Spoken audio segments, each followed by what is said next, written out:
اس حوالے سے پھر ہمارے دوست عاملوں کے ہتھے چڑھتے ہیں، وہ ذکر پتہ نہیں کیا یا نہیں کیا، مراقبہ کیا نہیں کیا، اب شادی رشتے ہوئے اس میں انبن ہو گئی، جو ہم غیر ضروری توقعات ایک دوسرے سے وابستہ کرتے ہیں کہ مجھ سے پوچھ کر رشتہ کرے گا، مجھ سے پوچھ کر اس کو بیٹی دے گا، مجھ سے پوچھ کر بیٹا وہاں سے بھی آئے گا، یہ ایسی چیزیں ہیں جس سے ہمیں اٹھ جانا، اس سے اوپر ہونا چاہیے۔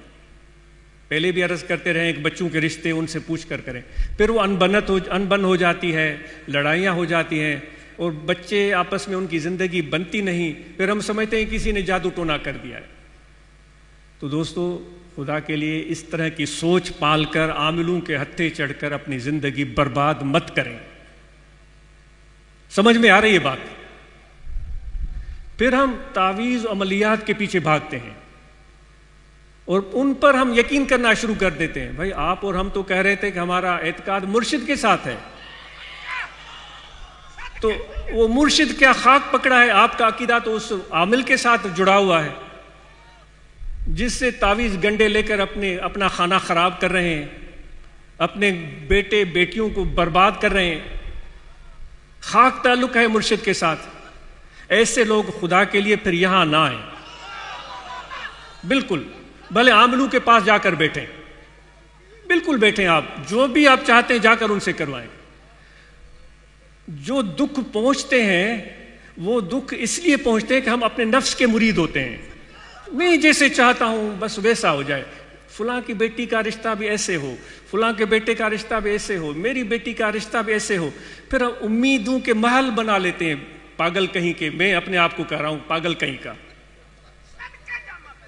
پھر جو وہ میرے محل وہ گرتے ہیں، پھر کہتا ہوں کہ میرے ساتھ اس نے حرکت کی، میرے ساتھ اس نے حرکت کی، سچ کو ماننے کے لیے تیار نہیں ہوتے۔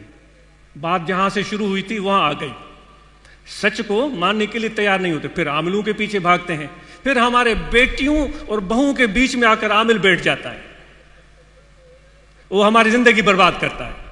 تو بھائی ایسے بھائی، عورتیں ہوں یا مرد ہوں، نہ آئیں ہمارے پاس۔ یکرا گیر محکوم گیر، مرشد کو پکڑو تو پکا اس کے ساتھ پکڑو، یہاں تو نکل جاؤ، یہاں سے بھاگ جاؤ،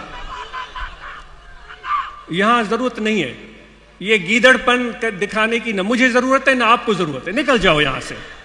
پھر وہ آپ شکایت کرتے ہیں میرے ساتھ یہ ہو گیا، میرے ساتھ وہ ہو گیا، مجھ سے یہ، اپنے پاؤں پر کلہاڑی خود ماری، گھر برباد خود کیا، عاملوں کے پیچھے خود بھاگے، اب وہ خط لکھ رہے ہیں کہ یہ ہو گیا، وہ ہو گیا، یہ ہو گیا، وہ دکھ کی بات ہے۔ سمجھ میں آئی بات نہیں آئی؟ تو شیر بن کر جیو دوستو۔ اللہ تعالیٰ فرماتا ہے اگر کوئی تکلیف بھی آتی ہے تو اس کو جھیلو، برداشت کرو۔ وہ سرما بھی آنکھوں میں تب جاتا ہے جب اس کو پیسا جاتا ہے، کوٹا جاتا ہے، وہ پھر بالکل ہی وہ پاؤڈر بن جاتا ہے، پاؤڈر میں ایسا کہ اس سے زیادہ وہ پاؤڈر بن نہیں سکتا، پھر آنکھ میں اس سرمے کو ڈالا جاتا ہے۔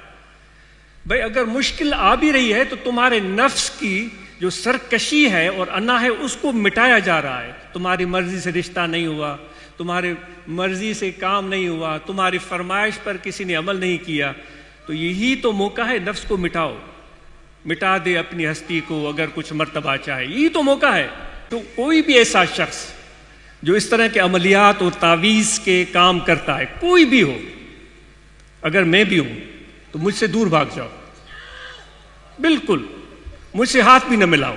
اگر خلیفہ ہے اور وہ ماشاءاللہ وہ سب لوگ اس کے ہاتھ پاؤں چومتے ہیں، بھاگ جاؤ اس سے، نہ جاؤ اس خلیفے کے قریب۔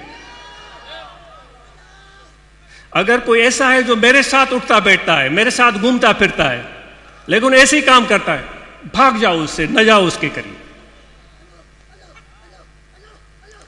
تو اس لیے دوستو اس بات کو اچھی طرح سمجھ لو۔ تو امید ہے کہ میں بھی اس پر عمل کروں گا اور آپ بھی اس پر عمل کریں گے۔